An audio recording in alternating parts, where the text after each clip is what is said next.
Warning. This short video is for anyone that seeks the correct knowledge of reality, and want to see the truth for themselves in black and white print. Then, this video is for you. Otherwise, if you are looking for double talk, fancy persuasive language to strike joyous misperceptions that only excite particular social conformity, which is usually achieved by fancy double talk, or influential speech, then this video is not for you. This is just a see for yourself truth in black and white print pertaining to the celebrated Article of Amendment 13 with 20 sections and the Constitution that it belonged to. So, a liberated mind or free-thinking mind is required. To know more about our works, visit our website at liberatedAborigine.org. Hawa. Greetings of wholeness, liberty, and wisdom. We will be reviewing closely and critically at the alleged Article of Amendment 13, with 20 sections. The purpose is to find out for ourselves if it had or have any beneficial effects for natural Aboriginal Indigenous souls at Americapana, Amarukan, Turtle Island. We have been taught that this document is good for us, and it was the original document before the United States became a corporation, which still has nothing to do with the natural Aborigine on our own land. However, we want to make everything clear, so that the advocates can stop shoving it at us. Before we begin, we must know 1. That we, the Aborigine, our ways, customs, languages, self-governance of the countless bands and tribes, were always, I repeat, always on this land, and there was no writings called constitutions, treaties, trusts, and so on, that we ever heard of or existed before the colonizers invaded. 2. That the colonizers conjured up their constitution, treaties, and trusts to be forced on us, in so many deceptive ways, when they arrived only a few hundred years ago, which tells us right away that these documents were not ours, in the first place, and still are not ours, today. No matter how some would use colorful speeches to convince us otherwise. Moreover, which closes the case where those who are pushing for us to consent to these foreign instruments must open their own eyes, or sink with the colonial ship. 3. We must find the correct meaning of the terms referred to in this document, because the colonizers use very tricky language, or legalese, to make us think we are reading, or hearing one meaning, but have us consent to some other meaning totally different. Then, there's the trap. 4.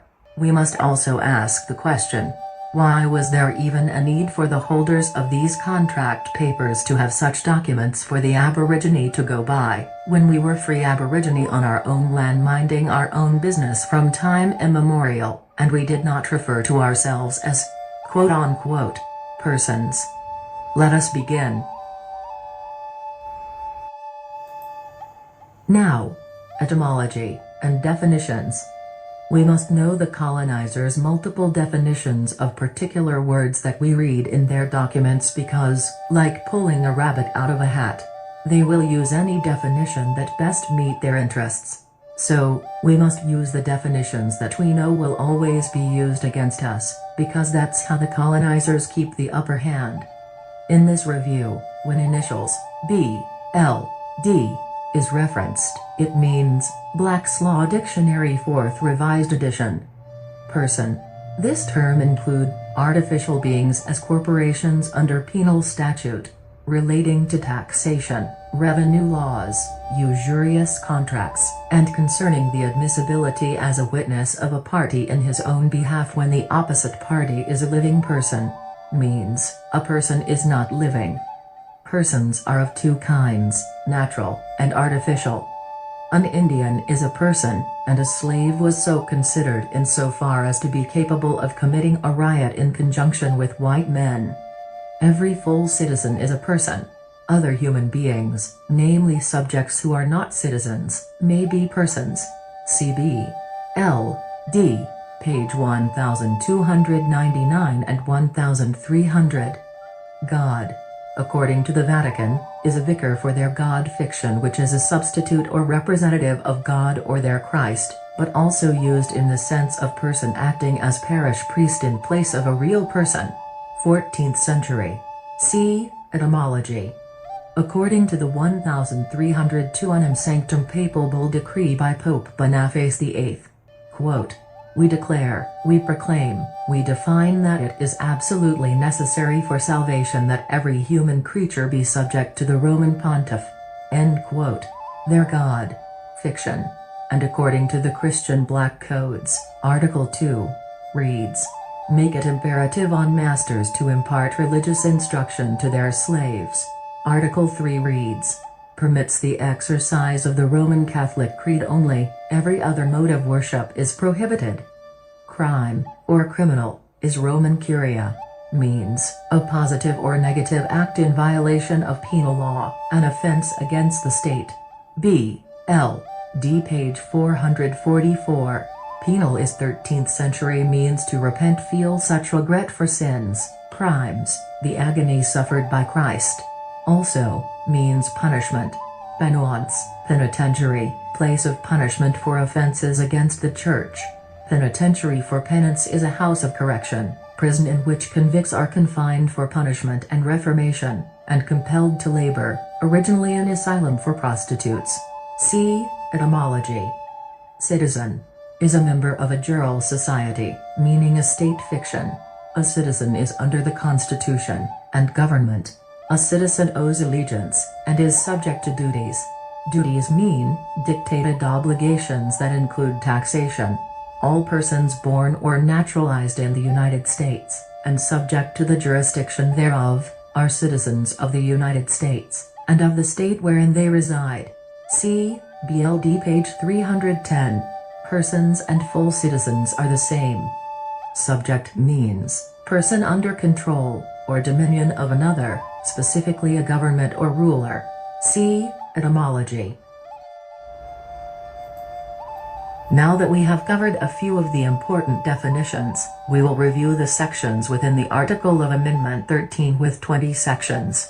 And it is no coincidence that there is a Christian Black Code and a Black's Law Dictionary to go along with the Black Codes, even though the book is allegedly named after a man. Also, mention the Bouvier's Law Dictionary, which is French, another European colonizer. Article of Amendment 13 with 20 sections. Section 1 reads, "All persons shall have the right peaceably to assemble and worship God according to the dictates of their own conscience." Think about this, while knowing the meanings of these words, and looking at this from a free Aborigines point of view. The colonizer is dictating to its artificial and dead subjects, as persons under this Constitution has a right by permission, under this Constitution, not to make any disturbance while gathering together to praise the G.O.D. God fiction, as defined by the Vatican in Article 3 of the Christian Black Code that, quote, "permits the exercise of the Roman Catholic Creed only, every other mode of worship is prohibited," end quote. I repeat, permits the exercise of the Roman Catholic Creed only because self-spirituality or ecstatic knowledge is prohibited. Section 2 reads, "The use of the public press shall not be obstructed, but criminal publications made in one state against the lawful institutions of another state shall not be allowed." From a free Aborigines point of view, the public press is a public function. According to Article 24, Christian Black Code, in part, it reads, quote, "Slaves shall be incapable of all public functions, and of being constituted agents for any other person than their own masters," end quote. So, the citizen, person, and or slave fictions can't say a damn thing. Also, the state, I mean colony, is protecting itself from other rival colonies, like vultures over roadkill. And remember who has defined what a crime is? A violation of penal law is an offense against the Roman Catholic Church. So, one colony cannot make another colony look bad in the eyes of their God fiction, their Pope Master.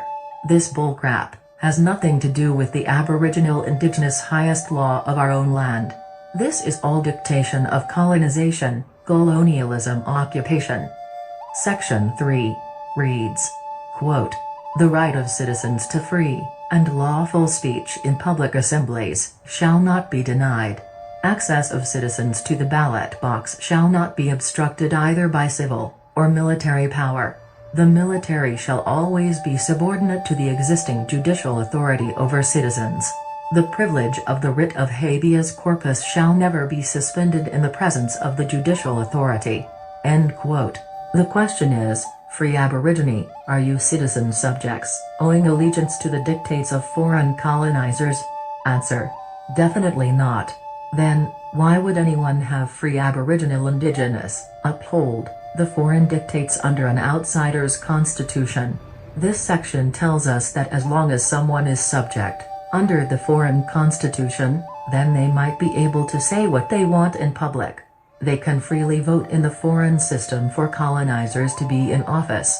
It also tells us that the military always take orders from predefined judicial authority that is over all citizen subjects, in accord with the 1302 Unum Sanctum Papal Bull that reads, quote, "In this church, and in its power, are two swords, namely, the spiritual, and the temporal. But the former is to be administered for the church, but the latter, by the church. The former, in the hands of the priest. The latter, by the hands of kings, and soldiers. But, at the will, and sufferance, punishment, affliction, of the priest." End quote. For goodness sake, Aborigine, know this. The god in their system is the papacy. The judiciary are the priests, and the military are the soldiers in the 1302 Unum Sanctum Papal Bull. We must open our eyes. Section 4. The militia of a state, or of the United States, shall not be employed to invade the lawful rights of the people, of any of the several states, but the United States shall not be hereby deprived of the right and power to defend and protect its property and rights within the limits of any of the states. This section tells us that a body of citizen subjects, by permission of their colonial law, are made accountable to military service without being enlisted. They cannot be hostile against the rights ascribed to the people, meaning those citizens that constitute the state fiction/colony or any of the several colonies in their union of states/colonies. But the United States fiction can war against those citizen subjects to protect and defend their ill-gotten gains and interests in false claims of a right to property and possessions these colonizers had stolen and now occupy, against the Aboriginal Indigenous of Americapana, Amarukan, Turtle Island. Section 5. Persons held to service, or labor for life, in any state under the laws thereof, may be taken into any territory of the United States, south of north latitude 36 degrees 30 north, and the right to such service, or labor shall not be impaired thereby, and the territorial legislature thereof, shall have the exclusive right to make, and shall make, all needful rules and regulations for the protection of such right, and also for the protection of such persons. But Congress, or any territorial legislature, shall not have power to impair or abolish such right of service in the said territory while in a territorial condition without the consent of all the states south of said latitude which maintain such service. Question. Does this section sound like it is for free Aboriginal Indigenous, or anyone free for that matter? Answer. No. Section 5 refers to this 1856 map that shows slave state/colonies, gray, free state/colonies, pink, U.S. territory/colony, green, and Kansas colony in center, white, with parallel 36 degrees 30 north prominently indicated. The person citizen subjects that have been sentenced to life of labor for any of the colonizers' predefined reasons of their political territories, can move the citizen subject for involuntary servitude to the designated territories for lifelong labor for the colonizers that have a false claim to a right of condemning anyone to lifelong servitude, slavery to the colonizers. Moreover, their Roman Congress, nor the other colonial territory operators cannot put an end to lifelong condemnation, unless there is a unanimous decision made by all the colony state operators south of said latitude that hold the person-citizen subject to lifelong servitude. Meaning, slavery would be allowed south, or below latitude 36 degrees 30 north dividing line, that was created with the 1820 Missouri Compromise. Below that line would be Missouri, Kentucky, Tennessee, Virginia, North and South Carolina, Louisiana, Mississippi, Alabama, Georgia, and Florida colonies. The Article of Amendment 13 with 20 sections of this Constitution. 4. The United States of America is no better than the corporate Constitution of the United States of America. It's all the same bullcrap colonial abomination. Remember the teachings on Synodia, meaning, without assigning a day for further meetings in Congress which made the United States dissolved, and illegitimate, or invalid? Well, if you didn't know, this was going on before then. And, if you didn't know, the United States was never legitimate, or valid on our soil. Brothers and sisters, hear me. Why would anyone advocate any constitution for, or of, the United States of America, if their minds were truly liberated? Answer. A liberated mind would not, I repeat, not, advocate the colonizers' constitutions. Period. Much of the Article of Amendment 13 with 20 sections deals with the maintenance of keeping person-citizen subjects in servitude, in accord with the June 18, 1452 Dundee versus Papal Bull by Roman Curia Pope Nicholas V. Real name: Tommaso Parenticelli, that reduce all Aborigine, non-Christians to perpetual servitude.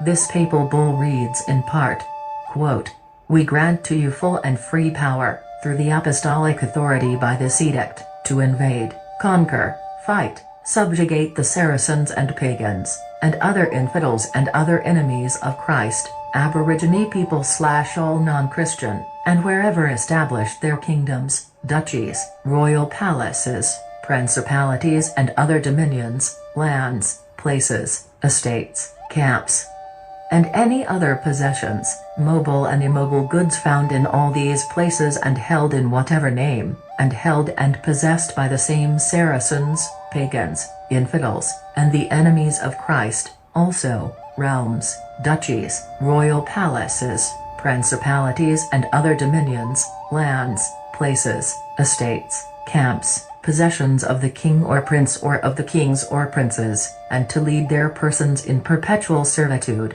End quote. Beloved Aborigine, since you have the definition and etymology of the words of most importance, you can finish reading the document yourself, and put 2 and 2 together. You get the drift. So we will skip down to the most talked about, Section 12, to get a better comprehension. Section 12. The traffic in slaves with Africa is hereby forever prohibited on pain of death and the forfeiture of all the rights and property of all persons engaged therein. And the descendants of Africans shall not be citizens. Section 12 is telling us that the trade, or importation and exportation against the Africa fiction operators is now illegal, and if violated, there are severe consequences. So, if illegal, against Africans, then who were these colonizers enslaving in all the previous sections in this 13th Amendment? This 12th section, and the previous sections of this 13th Amendment, that strictly rules and regulates involuntary servitude against populations, is proof that these enslaved populations are not Africans. So, if not Africans, then, who were these person-citizen subjects? It becomes obvious that we have been taught to look at this 13th Amendment as a good thing when it is not, because on the real, it is the Aboriginal Indigenous of Americapana, Amaruka, Turtle Island, now called America, that the colonizers are still attempting to keep us in perpetual servitude with the use of this Roman Curia, Constitution instrument, according to their God fiction's papal bull decrees. Moreover, the part of the section that reads, quote, "The descendants of Africans shall not be citizens," end quote, is making it even clearer that the forced person, citizen subjects of the United States, against our will, and against our consent, is us. Through their constitutions, treaties, contracts, and so on. Not the African. Think about this, and answer this question for yourself. Are the jails and prisons filled with Africans on this land?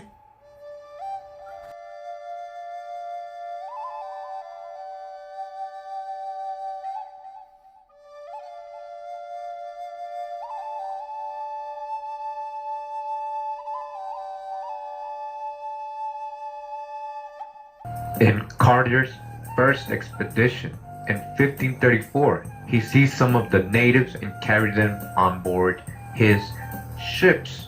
Where? On what? On his ships. We're just talking about Deuteronomy 28. On ships, right?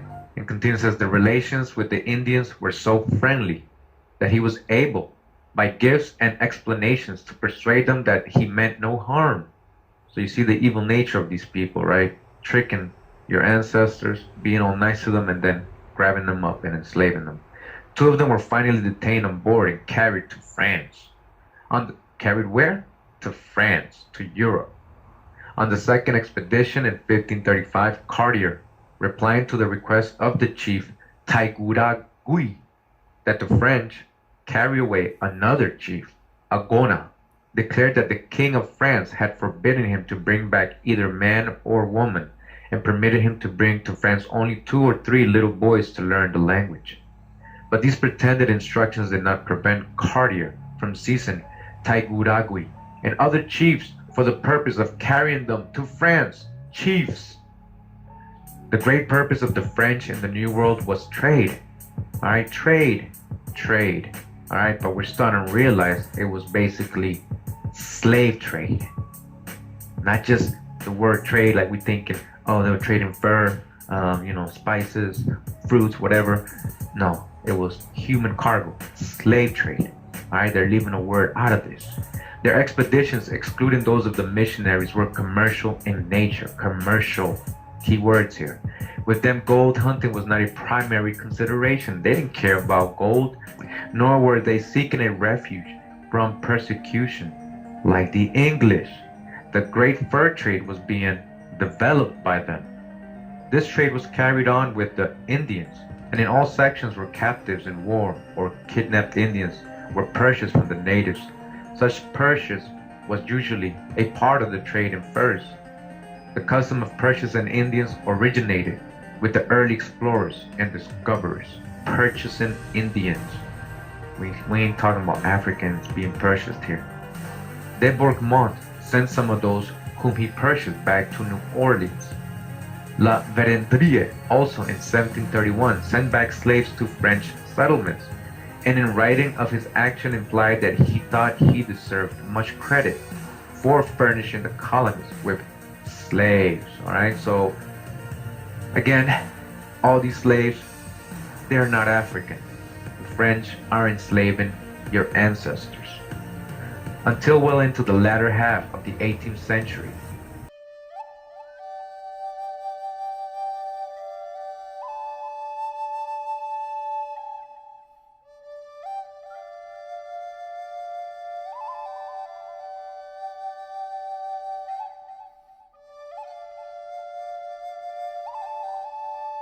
In closing, all of the colonizers' constitutions and their amendments are not to our benefit.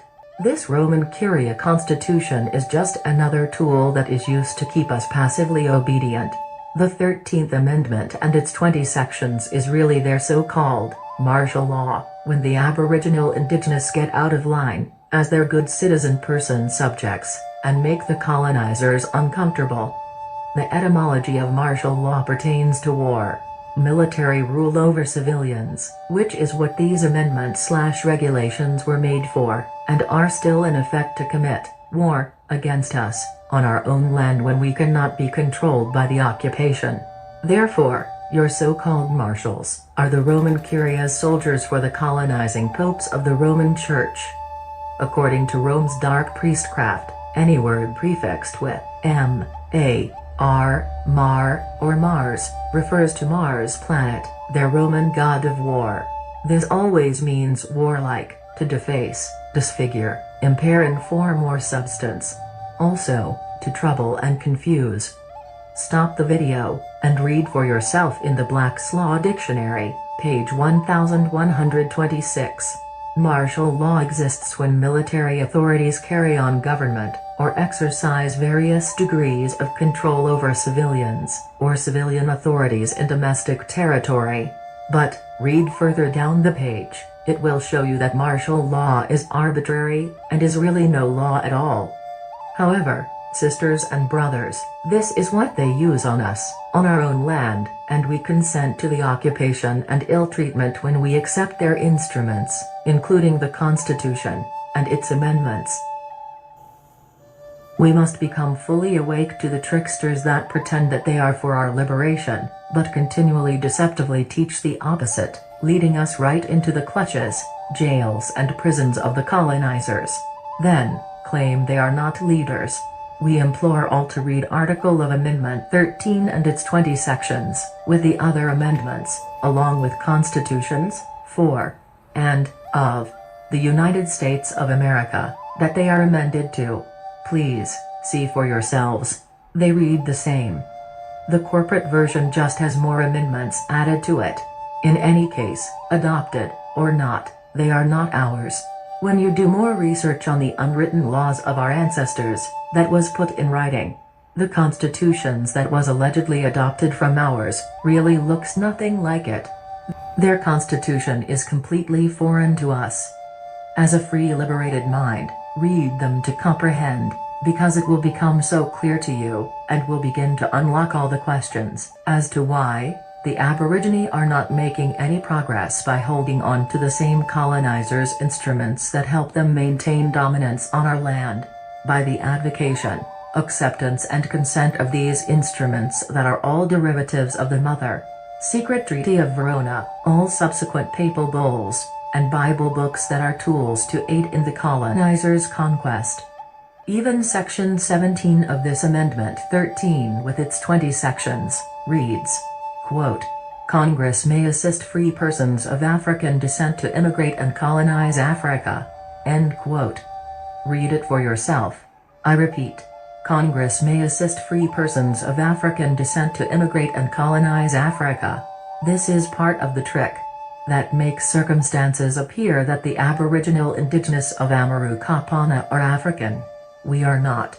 This should make it clearer that regardless of skin complexion, this is coming from the foreign European colonizers that are still in occupation of our lands, and the lands of our ancestors. Their time is up on our lands. Let's make their exit happen sooner. It must be the Aboriginal Indigenous of Amarukapana, Amarukan, Turtle Island, that the colonizers and occupiers of this land are attempting to keep in perpetual servitude with this constitution document that is in accord with its mother papal bull.